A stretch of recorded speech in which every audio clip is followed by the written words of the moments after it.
So my name is Meredith McKenzie. For 23 years, I've had the privilege of working at Kingston Community Health Center's Street Health Center site. In my 23rd year, I was telling Gary I started when I was 12. Yeah. He was like, really? I said, no, I didn't really start here at 12. I've had other roles too, which I'm not going to go into today, but it is really a profound privilege to be invited to speak to this group of people in this room today, because I don't believe that I would be standing up here speaking if it weren't for all of you in my life. So personally, teachers and educators that I've had in my life have really helped me with the adversity that I experienced. So I really thank you from the bottom of my heart, and it's an honor to speak to you today. So we are going to take a pretty high level view. So this pigeon is going to kind of be where we're situated. Unless you're afraid of heights, then we're going to be on the ground. And we're going to talk about the widespread effects of ACEs on our bodies, our brains, and our behavior. And we'll do a little bit of discussion around the neurobiology of toxic stress, what happens to our body and brain when we're in that chronic condition of toxic stress. I'll try to explain a little bit what toxic stress is. It's not just the regular stressors that you might have, sweaty palms, dry mouth, like myself right now. It's not that kind of stress. It's a little bit different than that. And then we'll talk about what Roger mentioned around mitigation for some of these chronic stressors. What can we do about it in our everyday interactions? What doesn't require a huge amount of investment or political change or any of those things? It's just the day-to-day things that we can do. As I'm going through this talk, if you could keep this quote in mind, that our brains are wired for connection, but trauma rewires them for protection. If you can just keep that in your mind, when we go into the neurobiology of the toxic stressors, I think that you'll understand why that might be the case. We are meant to be in community with each other. I really like this picture. I think about it every single day. It's my favorite nature picture of all time, I think, and it's just a reminder to me that we're only just scratching the surface when we see people meeting for the first times. And the beautiful part and sometimes the difficult parts are the underneath part. And so it's a good reminder to me every day to keep this picture in mind. So I am going to tell you a story with permission of one of my patients, and he's a fellow that comes to speak with me when we teach the medical students about substance use disorder. So him and me are a team, and we go and talk about his story actually to them. So with his permission, I'm sharing that with you today. So his name is Mr. C. He's a 63-year-old man with 4 older siblings and a twin sister. His twin sister passed away about a decade ago, and that was a huge loss for him, and it kind of precipitated a real destabilization in his life. Both his parents had alcoholism and were divorced. His mom had depression. He was a witness of intimate partner violence towards his mother, and as a little boy, as a 5-year-old, he told me the story about standing between his raging father and his mother just to stand in the way of that. And his dad was incarcerated multiple times throughout his young life. He was removed at age 7 from his home for being, in quotation marks, unmanageable, and he was placed into an Ontario training school. Have people heard of those before? I hadn't, because I didn't grow up in Ontario, I grew up in BC. But if you Google it now, you'll see that there's a ton of court cases being settled now related to people's experiences in those training schools, which is entirely consistent with what happened with my patient. So at every single one of those schools, he was abused by the people that took care of him there. And so it's not surprising that he ran away. And then he finally left the school entirely at the age of 12 to fend for himself on the streets because he felt safer there than he did inside those schools. And that's when he started using substances.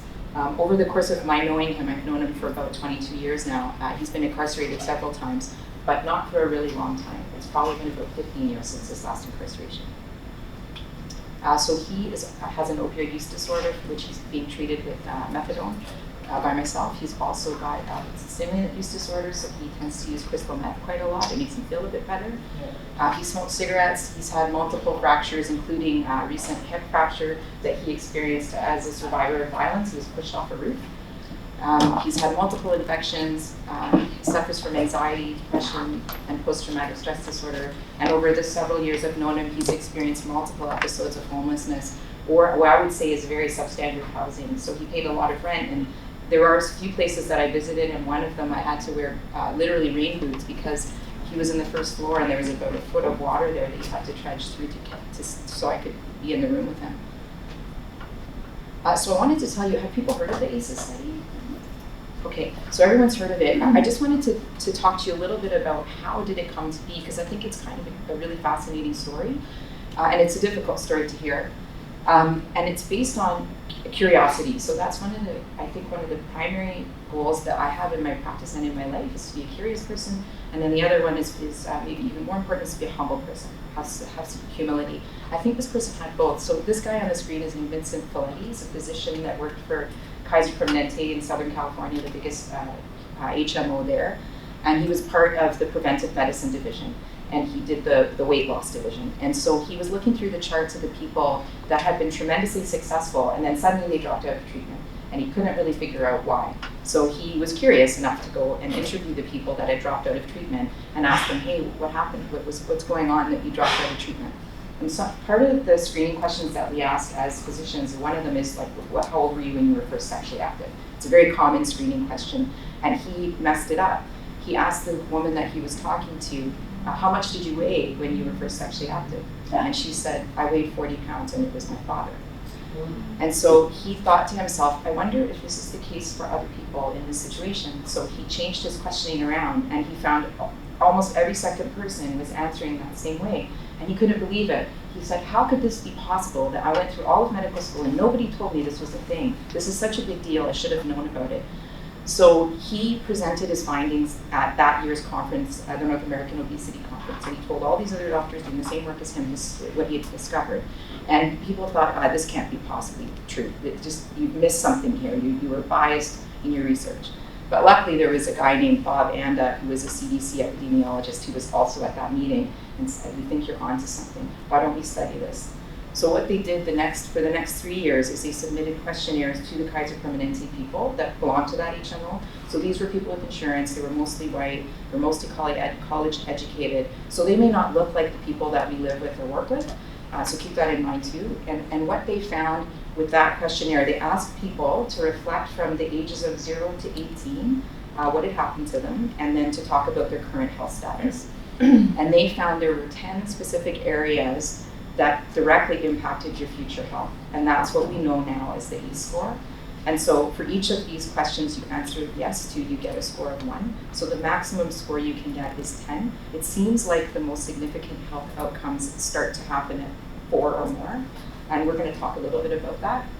But it's basically the areas of abuse, physical, emotional, and sexual, neglect, physical and emotional, and then 5 areas of household dysfunction. So that's mental illness in a parent, an incarcerated relative, a mom who's been treated violently, substance use in a family member, and divorce. And so when you read about the original ACEs score in the literature now, if you read books about it, it's mostly based off of these ones. But it's really important for us to remember that there are so many other things which I'm sure individually you all can imagine also happen that are adversities that children experience that affect their health. And some of those things are bullying, poverty, peer rejection, or having no friends or support systems, racism, colonialism, death and multiple and traumatic losses. This is something I see really quite a lot, is the patients that I'm working with have had a death of a very important relative in their life, early in their life. And it seems like without any supports around that, that really deeply impacts you and leaves scars on you that affect you later in life. If you live in a violent community, if you have food scarcity, I also have a lot of experience with people who have been in and out of care, or in and out of healthcare. So in my personal, because it's healthcare obviously, I have loads of patients who almost are so care avoidant because of their negative experiences with the healthcare system that it's really very difficult to get them to engage. So the reason that we're talking about these ACEs is that they're predictive. So if we can prevent something, we can predict it, we can prevent it. It's kind of like earthquake codes. If you know that earthquake codes affect a certain building, you change the codes so that the buildings aren't falling down when there's an earthquake. Maybe you can't stop the earthquake, but you might be able to stop some of the damages from occurring. That's why we're talking about ACEs. They're very common. In the original Kaiser Permanente study, 67% had at least one. They don't occur in isolation. If you've had one, there's an 87% likelihood that you can have another. And it's a dose-response relationship. So that's a linear relationship. The more ACEs you have, the worse your health and social outcomes are. I'm not going to go through this entire slide. You'll be grateful for that. But I just wanted to show you that there's quite a number of risks that occur. These are risks that don't occur with any other singular risk factor that we have. So we talk about heart disease and the risk of smoking. That's minuscule in comparison to the effect that ACEs have on our health.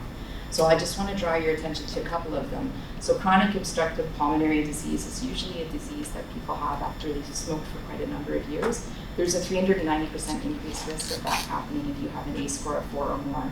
If depression, we all know people, maybe ourselves also, 460% increase in risk. That you'll ever use an illicit substance, there's a 470% increase. That you will identify your own self personally as having alcoholism, a 740% increased risk. That you'll ever inject a substance, 1,000% increase. That you'll attempt suicide, 1,200% increase. And if you're a man with an ACE score of 6 or more, there's a 4,600% chance that you might inject a substance. So this is not surprising that we have a lot of people that might use substances intravenously. And you might die 20 years earlier than your cohorts that don't have the same ACE score. I think our slides are going to be available if you want, or I'll certainly email them to you. Particular as it pertains to this group here, there was a study done in Spokane, Washington in 2012 that educators and administrators at 10 different elementary schools, kindergarten through grade 6, were asked to identify 2,100 kids. So this was a random identification of 2,100 kids in those 10 different schools, K to 6. And what they did was they asked the administrators and the educators to identify children that they knew were having problems. So they didn't ask the children, they weren't sure how to do that without maybe traumatizing them.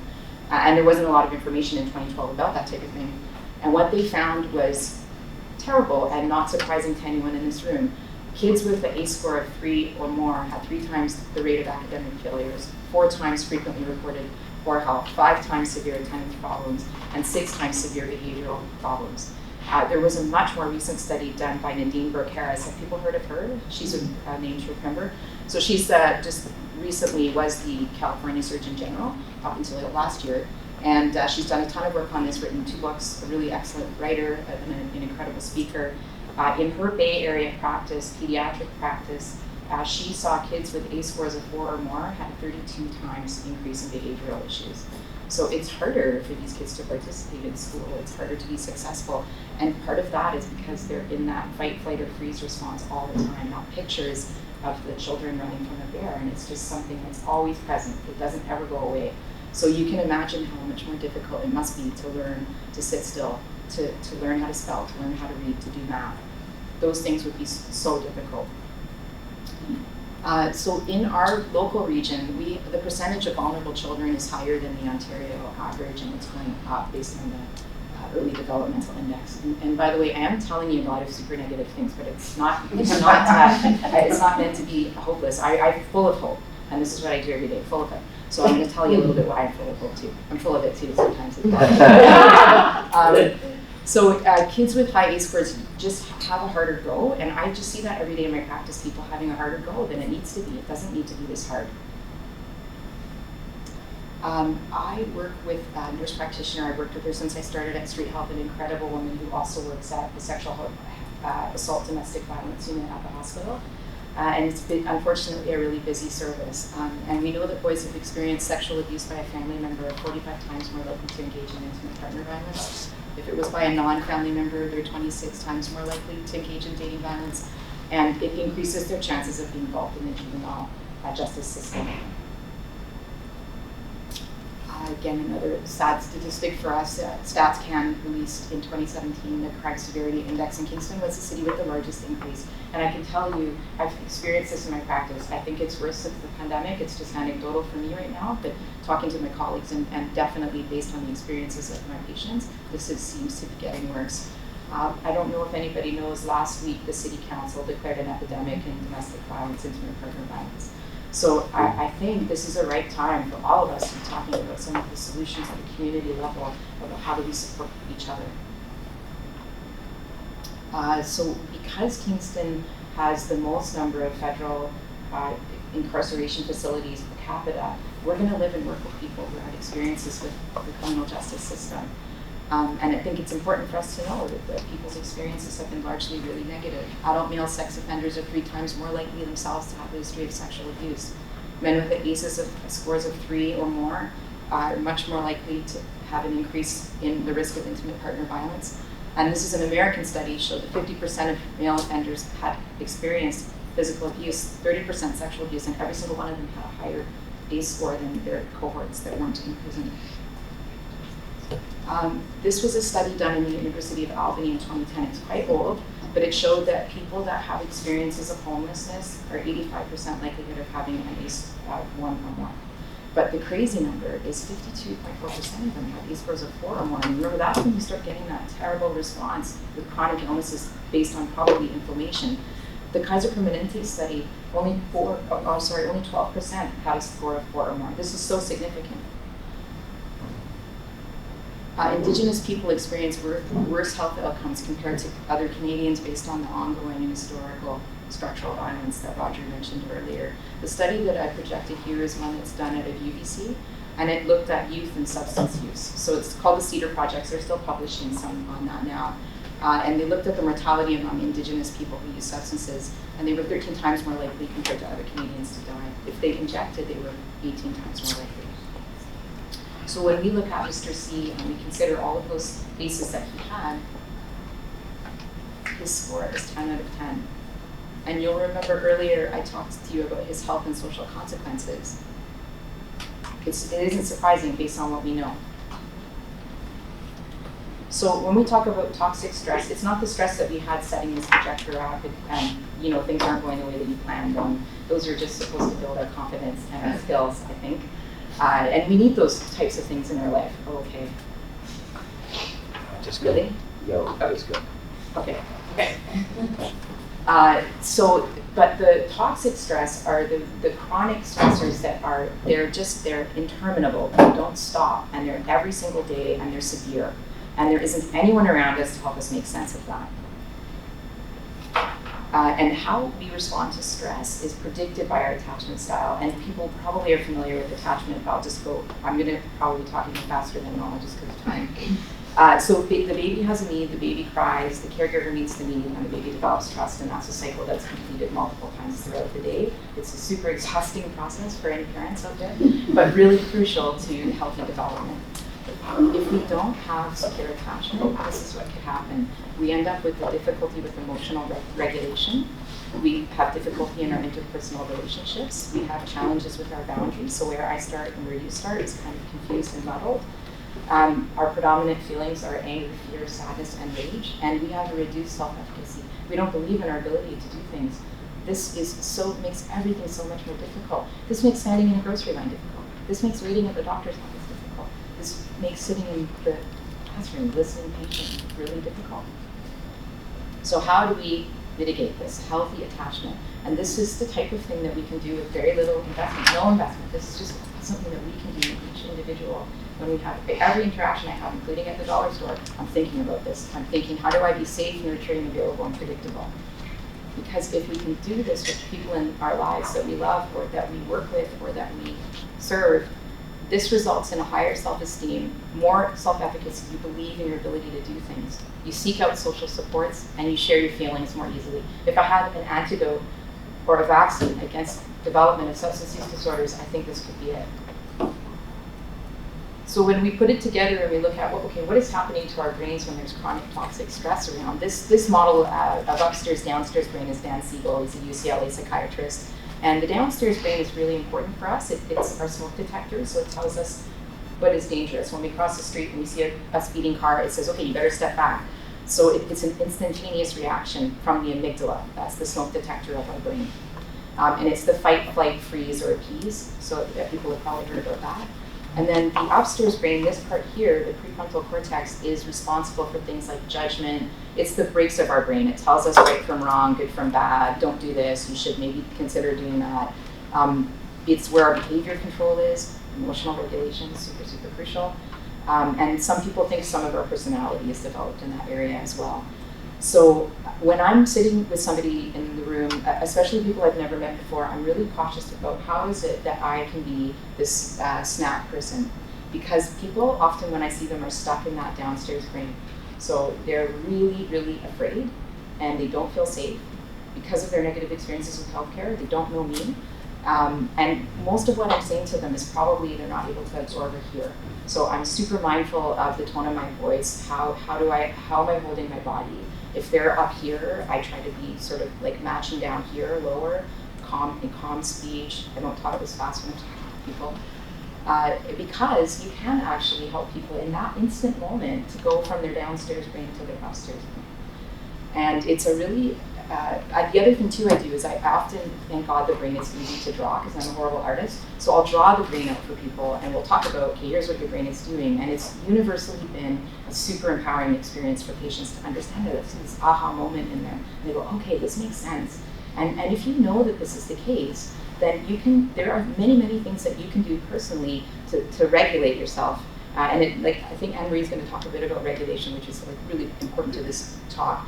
So what's happening on a cellular level is that you can see in people that have experienced chronic stressors, that siren's always going off. So when I'm talking to people, I remember it's probably just like this massive alarm and their brain's going off while I'm talking to them, and that must be so tiring.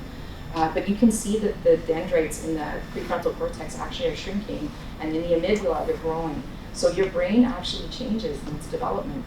So you get a really big amygdala and a shrunken frontal cortex, and it kind of goes offline when you're in the downstairs brain. You can't really access that supercomputer that we have in the front. I just wanted to talk to you about the developmental stages of the brain, and the prefrontal cortex is the last one to develop. In kids, the amygdala is the ruler of the universe, which any teacher probably understands, and it's particularly vulnerable to assault from substance use. So if you see people, that if we can prolong the time that it takes for people to initiate substance use, that's super helpful because it means that there's going to be less damage that occurs. I'm going to skip this because I think Annie's talking about it. I'm so sorry.